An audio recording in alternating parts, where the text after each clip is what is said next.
Oke teman-teman, mohon maaf ya.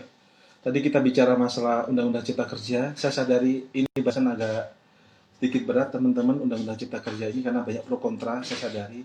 Dan kemudian ini bicara masalah perasaan masyarakat, masalah Undang-Undang Cipta Kerja ini.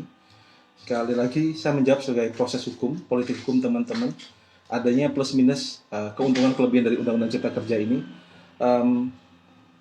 Mas Bagas Satria, Mas Hasan Basri, selamat datang Pak Hasan. Mohon maaf Pak Hasan, ini saya bahas Undang-Undang Cipta Kerja bersama teman-teman Pak Hasan, plus minus Undang-Undang Cipta Kerja ini, khususnya bagi buruh dan juga pengusaha dan juga pemerintah.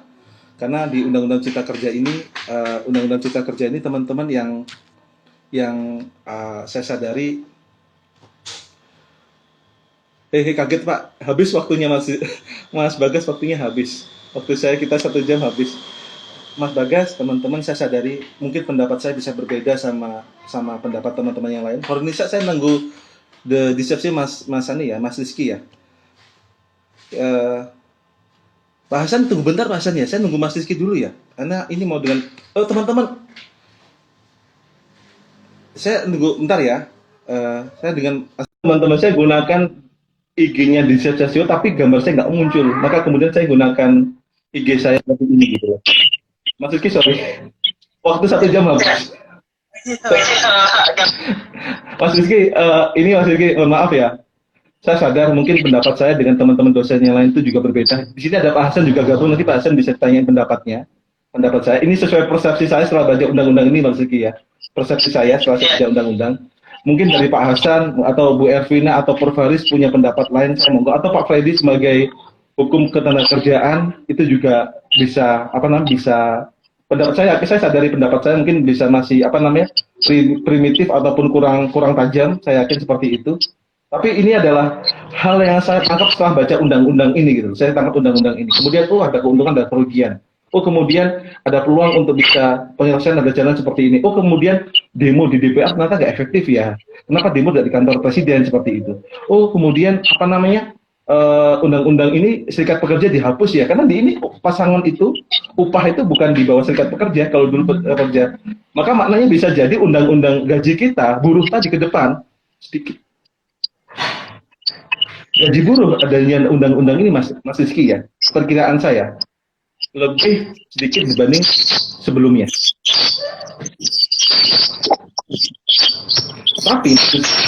Tapi andaikan buruh tadi itu pekerja tadi itu bisa banyak pekerjaan, bisa jadi buruh pun bisa sejahtera. Maknanya dia nggak kerja satu tempat. Sebenarnya ini didorong Mas Kiki untuk percepatan investasi, karena kita tahu secara ekonomi, saya baca ekonomi dulu, secara ekonomi kita resesi, di dunia itu resesi. Banyak ekspor impor hari ini itu turun Mas Kiki. Kita mulai resesi ekonomi, Indonesia resesi ekonomi, Thailand, Singapura apalagi.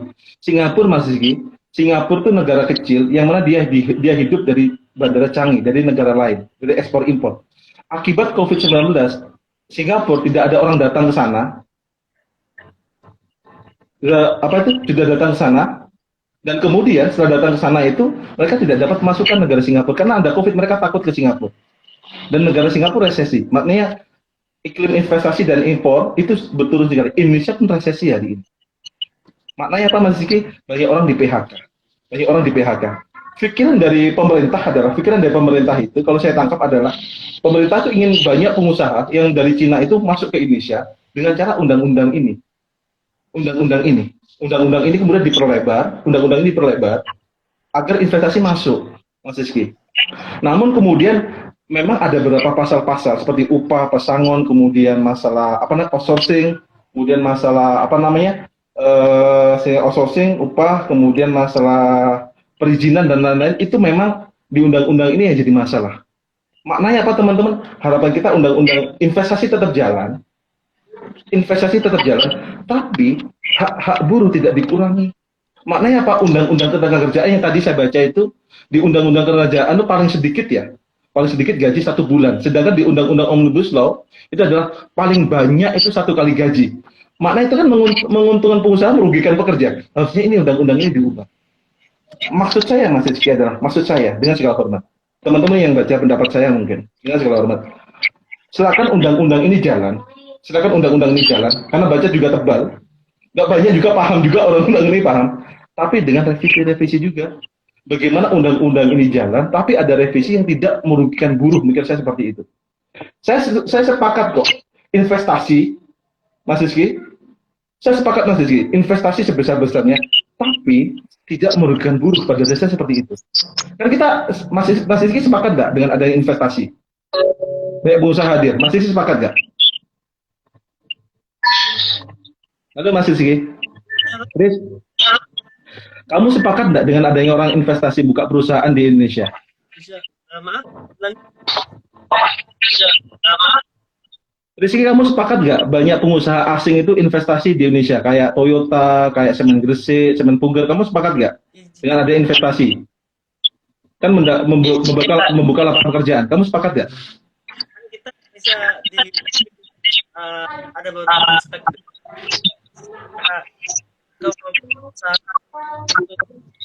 lebih aspek positifnya. Jadi lihat dari aspek dulu, ada yang menguntungkan, ada aspek yang merugikan. Jika lebih banyak yang menguntungkan, kenapa tidak gitu loh Pak? Kita kan juga 4.0 yang sudah direncanakan oleh 4.0 gitu. Sepakat Mas Rizky. Ya. Saya sepakat dengan pendapat Mas Rizky. Kalau kita ada apa namanya, kalau investasi kita sepakat ya dengan banyak perusahaan. Tapi maknanya mereka datang tapi nggak bawa tenaga kerja asing. Nah itu. Indonesia. Kan banyak yang mereka datang kemudian karena mereka nggak ahli ambil tenaga kerja asing. Pikir saya silakan investasi tapi bukan ngambil tenaga kerja asing tapi dari tenaga kerja Indonesia, warga negara Indonesia yang kita nggak bisa padat modal. Kita adalah padat karya. Kita tidak bisa padat modal, kita padat karya karena orang kita itu ada orang-orang yang suka kerja, bukan padat modal. Maknanya silakan investasi, tapi kemudian mereka pekerjaannya dari Indonesia dan mereka dapat gaji orang Indonesia. Tapi pendapat saya adalah investasi terus jalan, namun kemudian tidak merugikan pekerja tersebut.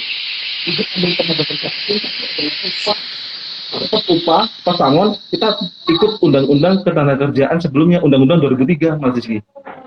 Kalau seumpama kita jadi maknanya Mas Rizky yang mungkin kita agak sepakat, koleksi saya adalah kita tidak nolak undang-undang ini, kita tidak nolak sepenuhnya karena itu jalan judicial review, tapi ada pasal-pasal yang harusnya kita ubah.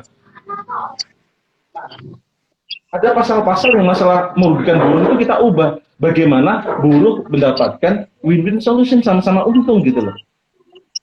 Apakah serikat buruh itu penting? Penting, saya rasa. Serikat buruh itu penting. Apakah kemudian upah masa paling kecil? Kan kasihan mereka udah kerja kok. Harusnya kan lebih tinggi.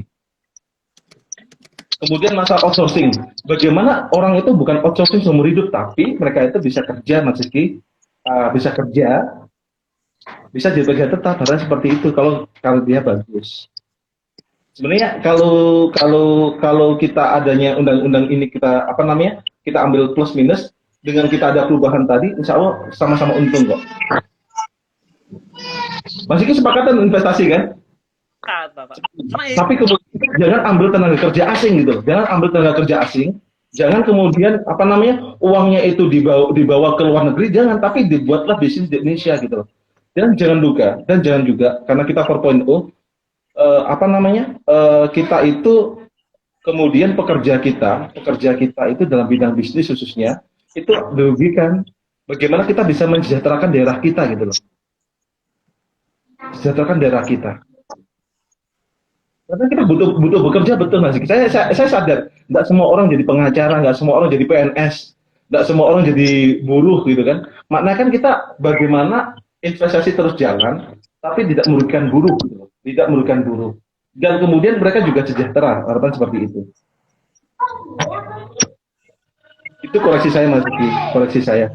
Sekali lagi Mas Diki, saya sadar mungkin teman-teman bisa berbeda pendapat, ataupun saya sadar teman-teman mungkin analisa mungkin lebih tajam. Saya pun terbuka lebar untuk berpendapat di sini, untuk diskusi sama teman-teman lain. Tapi yang saya tangkap ini adalah ada omnibus law itu bagus, maksud saya omnibus law itu bagus. Namun ada beberapa pasal yang harus direvisi, harus diubah gitu. niat pemerintah investasi bagus, tapi kemudian ada beberapa poin-poin pasal yang kemudian itu harusnya tidak dimasukkan situ. Maknanya ada undang-undang ketenagakerjaan yang tadi masalah upah tadi itu harusnya tetap gunakan undang-undang ketenagakerjaan daripada undang-undang cipta kerja ini gitu. Bayangkan di pasal 156 undang-undang cipta kerja itu ucapkan adalah paling sedikit Mas. Paling banyak di undang-undang ketenagakerjaan pasal 156 tuh paling sedikit orang itu dapat uang pesangon yakni ada 1 bulan upah. Paling sedikit paling banyak. Beda Mas Rizky. Oke, Mas Rizky ini ada pertanyaan dari Mas Bagas nih, dan saya mencoba menanggapi Mas Bagas. Silakan Mas Rizky baca. Tapi secara tidak langsung dalam undang-undang ini juga memberikan manfaat untuk buruh. Itu dari Mas. Betul memang. Mas Bagas, saya sepakat. Ini Mas Bagas. Tapi secara tidak langsung dalam undang-undang juga memberikan manfaat untuk buruh dan bekerja semakin berkembang. Jadi dengan adanya investasi, banyak perusahaan masuk, padat karya masuk, pabrik masuk di Indonesia, karena mereka mau investasi Indonesia, maka kemudian logikanya Mas Bagas itu akan membuka lapangan pekerjaan besar-besaran. Banyak orang kerja di situ, maka masyarakat sejahtera, tapi adalah bukan tenaga kerja asing. Namun Mas Bagas di sini adalah yang menjadi titik tolak adalah masalah uang pesangon, masalah status outsourcing, kemudian masalah PHK, kemudian masalah upah tadi kemudian kalau kita digaji di bawah UMK kan kasihan juga gitu loh. Padahal Mas Rizky, biaya hidup tambah mahal itu yang sebenarnya dikoreksi kita teman-teman. Ada masalah pesangon, masalah outsourcing, harusnya undang-undang itu diubah. Silakan Omnibus Law jalan, tapi dengan beberapa revisi, dengan beberapa perbaikan.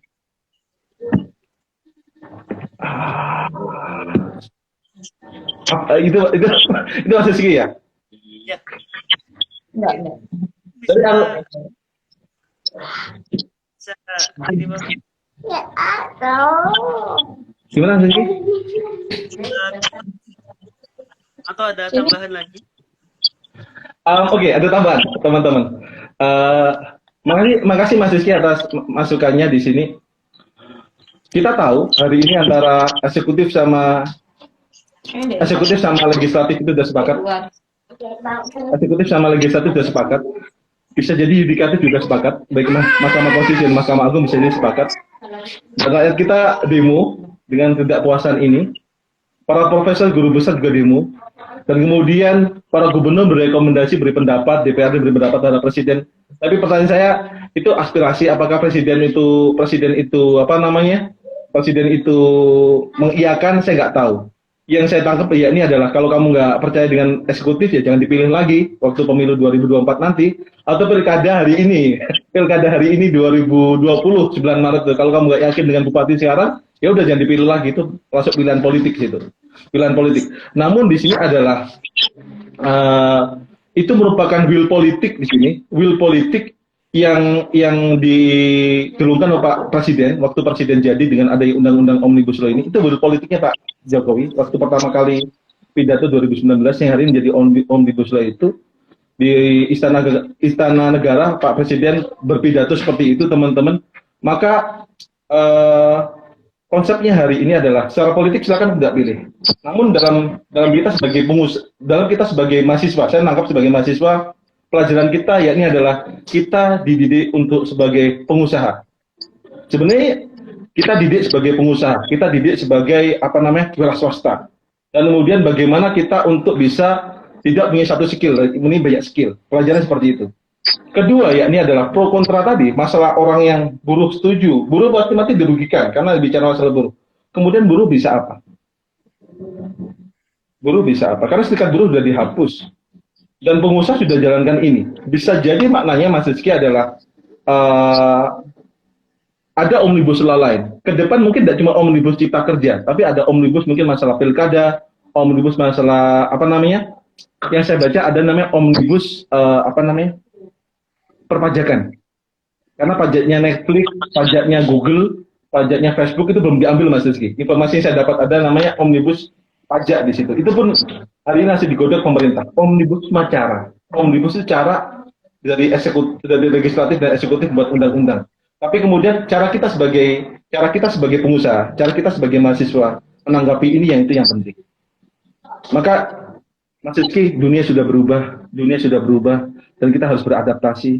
Maknanya di sini adalah berarti kita harus dengan adanya undang-undang ini bisa jadi peluang, bisa jadi kemudian menghancurkan kita. Peluangnya apa? Banyak orang nggak tahu undang-undang ini dan kemudian kita harus terbiasa dengan undang-undang ini.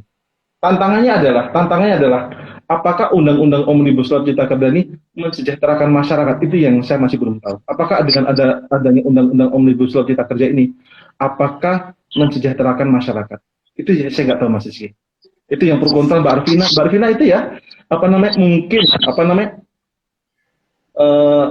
ini saya baca dulu ya dari Bagas. Nah saya setuju Pak. Kalau begini kan enak Pak. Substansi jelaskan ditolak karena apa? Soalnya demo hanya tekan tolak Omnibus Law. Iya masa dari 905 itu nggak ada yang baik ya. Iya. Benar juga tidak semua bermasalah. Saya yakin semua paham setelah melihat live IG ini. Makasih Mbak Arvina atas itu Mbak Arvina ya. Waktunya di Resepsio saya diberi kesempatan untuk menerangkan ini gitu kan. Karena saya merasa kemudian ada yang di undang-undang ini itu menguntungkan, ada di undang-undang ini kemudian merugikan. Yang kemudian baik buruh dan juga pengusaha dan juga masalah pemerintah hari ini ada pro kontra masalah ini. Tapi itu ada perspektif Mbak Arvina. Mas Rizky itu perspektif. Tergantung kemudian kita untuk menggunakan ini yang seperti apa. Tapi ingin saya tekankan adalah saya pun sebagai pekerja, saya pun harus lihat ini kira-kira bagaimana ke depannya, bagaimana kita untuk survive.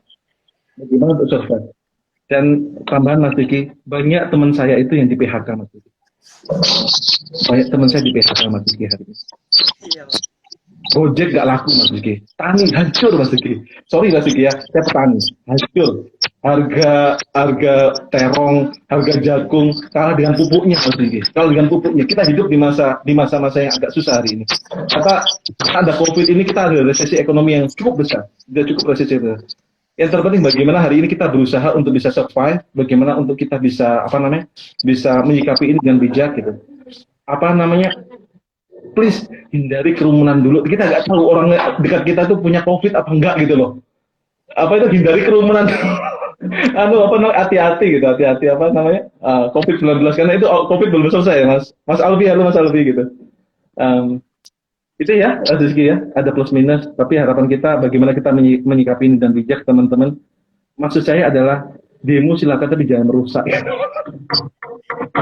Teman-teman demo silakan tapi tolong jangan merusak, kasihan itu Memang saya sadar itu anggaran pemerintah gitu. Anggaran pemerintah kita juga pemerintah bisa menganggarkan lagi tapi jangan rusak-rusak lah, kasihan juga kita. Masa di Jogja itu dibakar Mas Rizky itu di Legian itu. Rumah makan dibakar, saya kasihan pengusahanya. Aduh, kasihan pengusaha, demo silakan tapi jangan rusak gitu loh. Saya saya setuju demo, aspirasi saya setuju. Tapi please jangan rusak, jangan mukuli orang, kasihan. Pendapat saya Mas Rizky.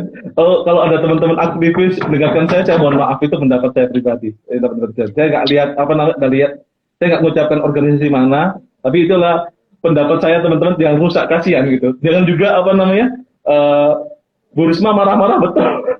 Kan itu. Ya teman-teman sorry ya ini ya. Kita bangun tuh mudah. Bangun rumah itu mudah. Yang susah itu mempertahankan. Maksud saya adalah Hornisa bangun hubungan dengan pacar atau hubungan dengan suami. Itu mendekati itu gampang Hornisa. Mempertahankan hubungan itu yang susah gitu loh. Menjaga hubungan itu yang susah. Termasuk kita membangun demo kalau kemudian dirusak teman-teman, udah bangun mahal-mahal, dirusak halte itu mahal, miliaran dirusak kan ya. Apalagi ya ini ya teman-teman ya. Ini nggak bisa gabung tiga ya Pak. Sepertinya menarik ini. Oh iya menarik sebenarnya Pak. Pak Hasan. Ya. Bisa. Ini nggak bisa. Hasan untuk mungkin next. Bentar. Mas Alfi, Mas Rizky, saya tarik Pak Hasan ya. Pak Hasan udah berpendapat ya. Arvina, saya tarik Pak Hasan ya. Pak Hasan berpendapat ya. Mungkin Pak Hasan punya perspektif lain daripada saya. Bentar ya. Mas Rizky, saya tarik Pak Hasan ya. Oh iya. Bentar ya, Mas Rizky tak keluar dulu ya. Pak Hasan belum berpendapat dong. Saya sadar apa namanya, Pak Hasan punya pendapat yang lebih tajam daripada saya. Pak Hasan, halo Pak Hasan. Pak Hasan mana teman-teman ya?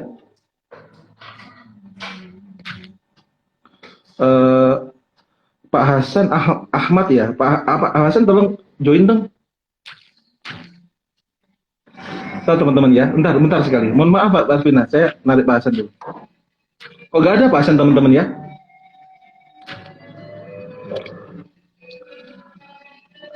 Boleh Bapak biar seru. Pak Hasan saya tarik dulu bentar. Tapi Pak Hasan kok nggak ada gitu. Mbak Arvina, ini kita nggak bisa 3. Kalau Zoom kita enak. Wan, ada Wan. Wan mau berpendapat apa kamu Wan? Silakan berpendapat dong. Pak Hasan tolong anu dong, invite saya dong Pak Hasan. Oke, teman-teman kita tunggu Pak Hasan, biar Pak Hasan berpendapat ya. Kita tunggu pendapat Pak Hasan. Saya sadar apa namanya bisa jadi pendapat saya mungkin kurang tajam ataupun saya terlalu perspektifnya bisa salah perspektif teman-teman kita dengarkan pendapat Pak Hasan dulu ya. Pak Hasan halo. Halo.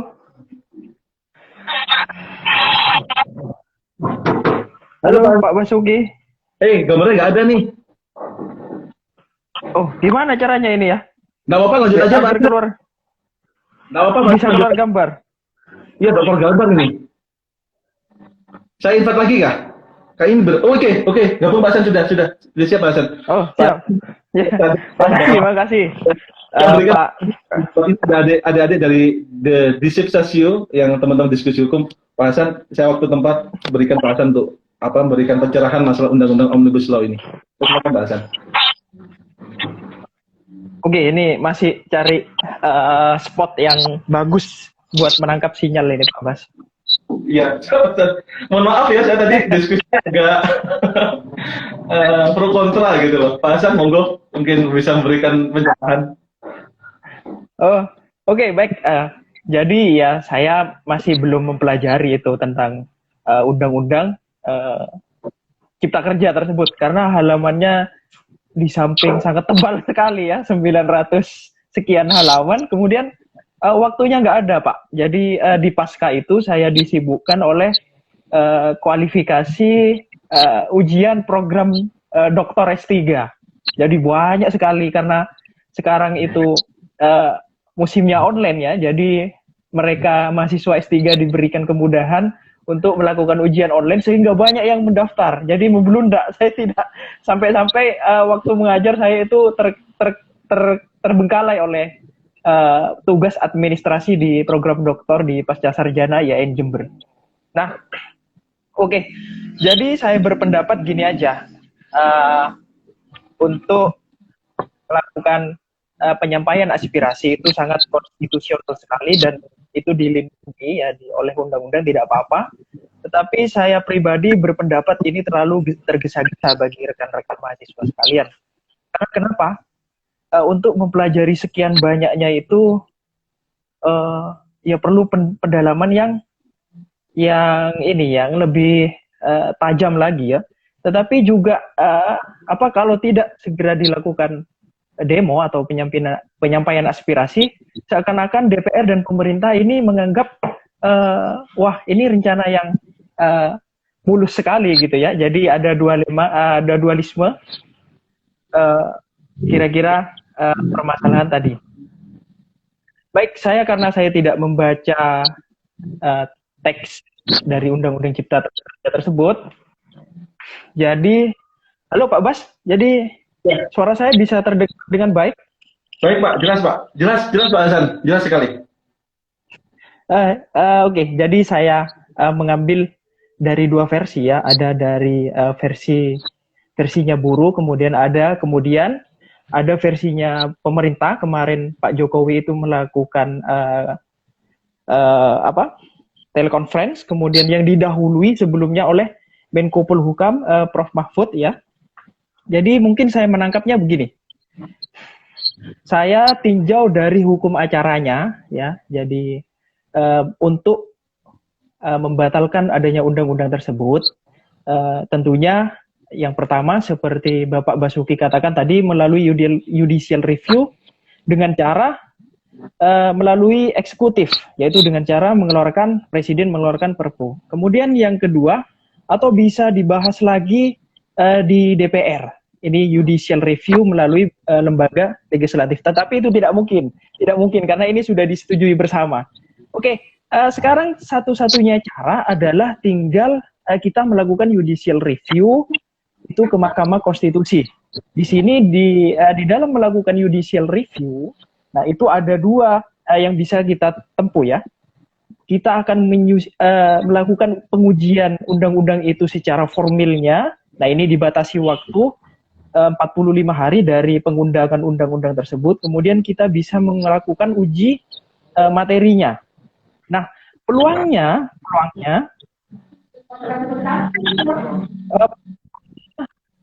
saya melihat itu lebih besar di kita melakukan uji undang-undang ini, yaitu materinya. Kenapa? Karena di dalam undang-undang Cipta Kerja ini hanya beberapa poin saja yang dianggap itu merugikan buruh dan sebagainya ya. Jadi saya melihat peluang yang terbesar agar ini dibatalkan oleh MK, yaitu kita dengan melakukan uji undang-undang secara materinya saja, yaitu pasal per pasal, ayat per ayat maupun kata per kata. Nah itu peluangnya lebih besar daripada kita melakukan uji materi formil undang-undang tersebut. Kenapa? Karena dalam sejarahnya MK ini sangat sulit sekali untuk melakukan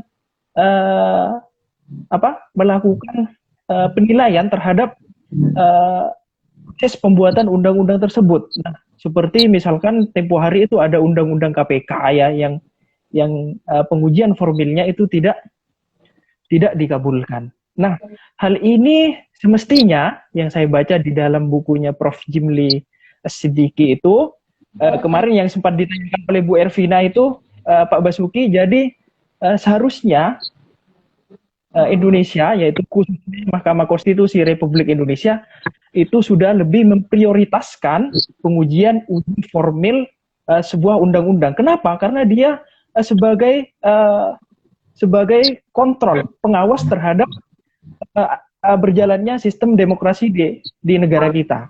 Nah, ini yang digaungkan selama ini oleh Prof. Jimli mengenai uji undang-undang secara formil. Tapi saya tidak sependapat dengan beliau karena beliau lebih memilih untuk memprioritaskan uji formilnya. Kenapa? Karena dia melanggar asas pengadilan itu tidak boleh aktif ya, tidak boleh aktif. Jadi tidak boleh memprioritaskan perkara tertentu, kemudian dia meninggalkan perkara yang sudah datang lebih dulu. Nah, maka itu pengadilan dianggap lebih aktif karena di situ asasnya peradilan atau lembaga pengadilan bersifat pasif. Dengan arti lain, kenapa tidak boleh mendorong-dorong orang untuk melakukan pengajuan kepadanya. Kemudian tidak boleh dia memprioritaskan perkara yang lain. Dengan kata lain yaitu MK lebih kepada untuk mempertajam bagaimana metode yang digunakan untuk menafsirkan pengujian undang-undang secara formil. Apakah itu melakukan penafsiran berdasarkan historis, autentik, gramatikal, kemudian perbandingan hukum yang telah digagaskan oleh Prof. Jimli tersebut. Nah, perkembangannya di dunia, ya, di Inggris maupun di Belanda, itu sudah lebih mengutamakan pengujian undang-undang secara formil, Pak Basuki. Apalagi di sistem di Amerika ya, di negara bagian Amerika, yang sistemnya itu menggunakan Anglo-Saxon, nah di situ lebih memprioritaskan pengujian undang-undang secara formil. Jadi jelas sekali itu sebagai kontrol terhadap lembaga eksekutif maupun legislatif dalam membuat peraturan perundang-undangan. Jadi tidak boleh keluar dari mekanisme yang sudah ditetapkan dalam Undang-Undang Nomor 12 Tahun 2011 tentang pembentukan peraturan perundang-undangan. Nah, Prof. Jimli menilai jangan hanya menilai dari aturan yang sudah ditentukan oleh Undang-Undang Nomor 12 tahun 2011, tapi MK dalam melakukan penilaian uji formil undang-undang ini harus lebih luas tafsirannya. Bisa dia melakukan perbandingan hukum ke Anglo-Saxon mungkin, karena kita menganut Eropa kontinental ya. Bahkan di negara induk hukum ini berada, yaitu Belanda dan Prancis, itu sudah lebih berkembang uji undang-undang secara formil. Mungkin begitu Pak Basuki, jadi saya menangkap dari hukum acaranya saja ya. Baik, yang kedua ini mengenai teknis di lapangan. Jadi kemarin uang pesangon yang tidak seberapa besar ya, karena ini tingkatnya buruh ya, jadi dapat uang pesangon tidak seberapa banyak, kemudian seberapa besar.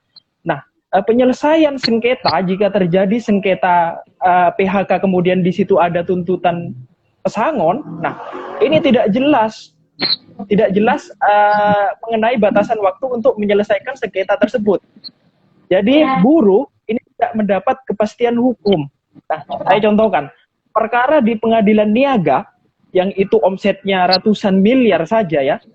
Kalau dia pilot, dia harus putus dalam waktu 60 hari. Kemudian kalau dia PKPU, penundaan kewajiban pembayaran hutang, itu harus putus dalam 20 hari. Nah, ini kenapa? Karena untuk menjamin kepastian hukum bagi pelaku usaha yang omsetnya besar. Nah, kenapa ini tidak diterapkan dalam Undang-Undang Cipta Kerja kepada buruh? Kok buruh ini malah tidak dipastikan waktu penyelesaian sengketanya? Kan ini bisa saja banding, bisa saja PK, bisa saja kasasi. Dan ini paling sedikit, kalau itu ditempuh semua, ini akan selesai dalam waktu 2 tahun. Kalau tidak diatur. Kenapa yang omsetnya besar itu diatur dengan waktu sekian, kenapa kalau ke buruh ini tidak diatur di situ penyelesaian sengketanya? Nah, ini tidak memberi kepastian kepada buruh.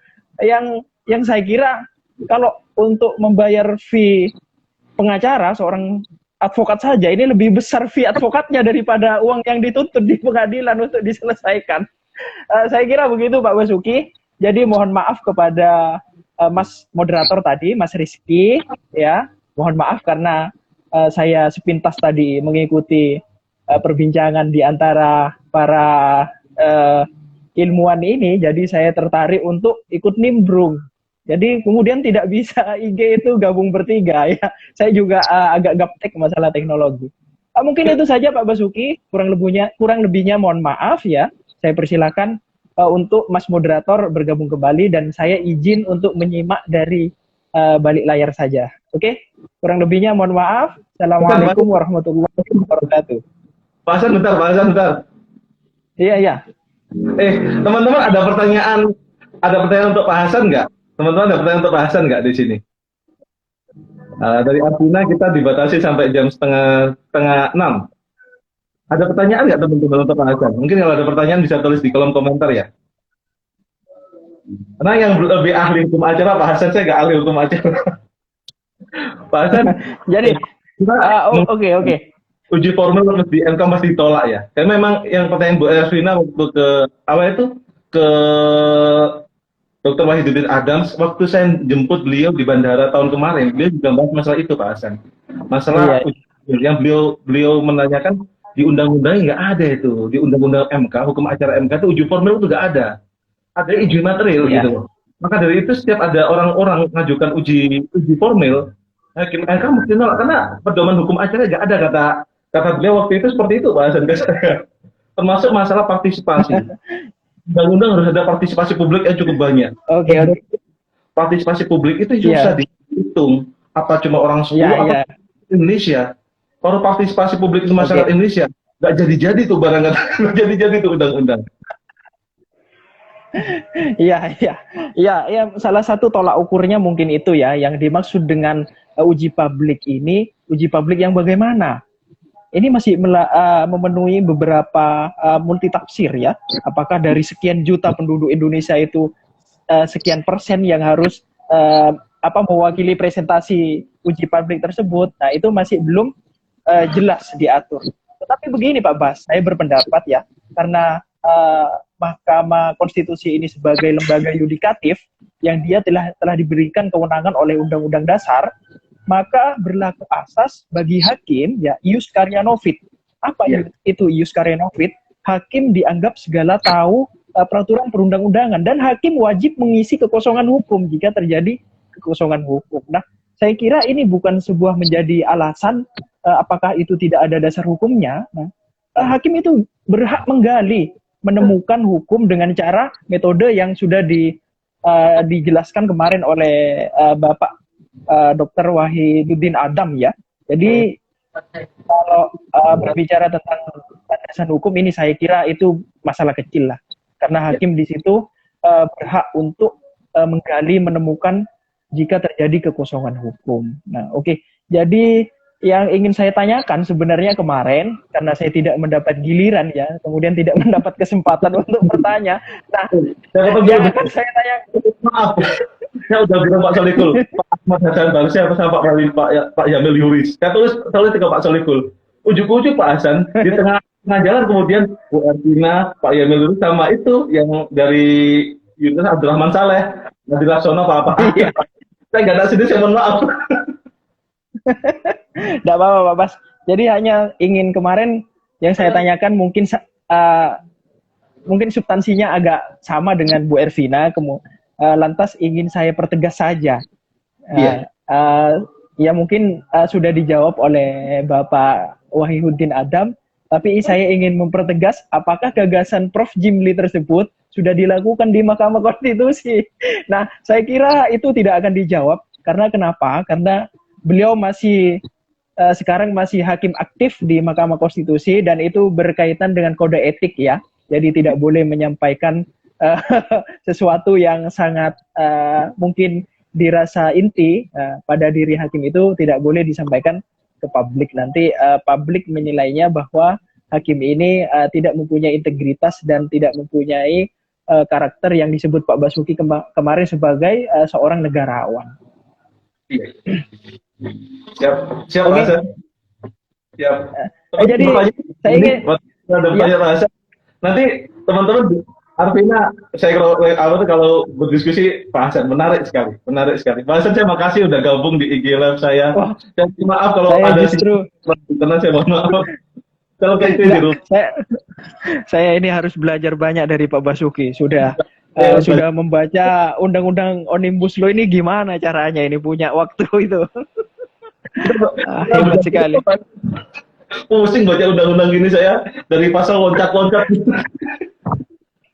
Saya lihatnya aja pusing Pak, apalagi baca. Saya pasal 1 nih, ini kok pasalnya agak gini ya gitu. Tapi kemudian Pak Hasan mohon maaf ya, wah ini kalau pengadilan niaga uang, mohon maaf prinsip pikiran lawyer Pak Hasan. Wah ini kalau bicara sama pengusaha buruh ini pulang rezeki nih. Biar saya seperti itu karena tidak banyak orang pengusaha tahu nih, gitu. Ada perubahannya. Kita masih pikir-pikir lah kalau mau narik buruh itu dengan tarif tertentu itu Pak, kasihan. Lain kalau kita beracara di pengadilan niaga. Saya tadi yang pendapat Pak Hasan masalah buruh tadi, saya baru tadi dengarkan pendapat Hotman Paris masalah buruh melakukan sengketa di peradilan hubungan industrial sama ketenagakerjaan itu Pak Hasan. Itu 2 tahun belum tentu terjadi kata buruh itu. Saya betul juga karena teman-teman saya tuh di di PT Indomarko itu 1 tahun tidak selesai Pak. Udah nggak kerja, nggak dapat gaji, sengketa nggak dapat pesangon, Pak Hasan, kasihan mereka itu. Iya. Itu kemarin PT Leces itu kan sampai 10 tahun Pak, yang dipilotkan kemarin oleh pengacara di kondang di Pasuruan itu Indra Bayu itu kan 10 tahun baru putus itu dipilotkan. Oke. Jadi selain prosesnya panjang, kemudian peran pemerintah di sini hanya menjadi mediator atau negosiasi dalam penyelesaian sengketa antara buruh dengan pelaku usaha. Kan harus menempuh mediasi, Pak. Mediasi dulu, apa yang itu dikatakan bipatrit ya, bipatrit, tripatrit, kemudian bisa melanjutkan ke pengadilan hubungan industrial. Sepakat Pak Hasan. Oh, siap. Ada ditambah lagi ya? Nambah lagi Pak Hasan, silakan. Oh, sudah Pak Bas, sudah. Terima Sudah. kasih sudah diberikan waktu untuk bergabung. Saya ini sebenarnya mengganggu acara Pak Basuki, tapi tadi kayaknya menarik ini. Jadi saya pengen nimbrung aja. Terima kasih Pak. Jadi mohon maaf. Terima Oke, kasih juga menurut saya. ya sama-sama. Oke, jadi saya pamit untuk menyimak dari layar di balik layar aja. Monggo diteruskan untuk Mas Moderator, Mas Rizky. Terima kasih atas waktunya dan bagi semua yang sudah menonton video ini. Tetap stay tune di channelnya Pak Basuki Kurniawan. Ini dosen favorit dari Lumajang. Ini konsultan hukum. Ya, terima kasih Pak Bas. Assalamualaikum warahmatullahi wabarakatuh. Waalaikumsalam warahmatullahi wabarakatuh. Teman-teman, itu Pak Hasan, beliau sangat pintar sekali dan apa namanya, saya banyak belajar ke beliau, teman-teman, banyak hal masalah hukum yang Pak Hasan sangat ahli di situ. Mungkin Arvina dan kawan-kawan nanti bisa diskusi lebih banyak dengan Pak Hasan, teman-teman. Beliau ahli sekali. Dan sahabat saya, Mas Rizky, ini saya serahkan ke moderator kembali. Moderator kembali. Itu Mas Rizky tambahan dari Pak Hasan dan pendapat Pak Hasan masalah judicial review, baik itu ke DPR, ke Presiden, juga ke MK, itu menarik untuk didiskusikan. Memang apa namanya Pak Rizky, dari saya sadar banyak dosen, banyak perspektif Mas Rizky. Saya punya perspektif, kemudian Prof. Haris, Pak Hasan, Pak Fedi yang hukum dan kerjaan juga punya perspektif. Mungkin orang ekonomi punya perspektif. Itu yang perspektif saya dengan perspektif Pak Hasan tadi Mas Rizky. Mungkin silakan teman-teman bisa ambil apa poin yang mungkin bisa ditanggapi atau poin note yang mungkin bisa apa namanya diambil. Maksud saya adalah teman-teman mari kita baca undang-undangnya dengan analisis. Jadi apa dengan berhati-hati dan tidak baca hoax-hoax di luar yang kadang-kala sedikit agak menyesatkan pikiran kita gitu. Iya. Ya, sudah cukup Pak Cukup. Basuki? Mau makan ini. Setengah 4. Kita udah hampir 1,5 jam ya, 2 jam, 2 2 jam, jam. 2 jam kita diskusi. Ada tadi tambahan dari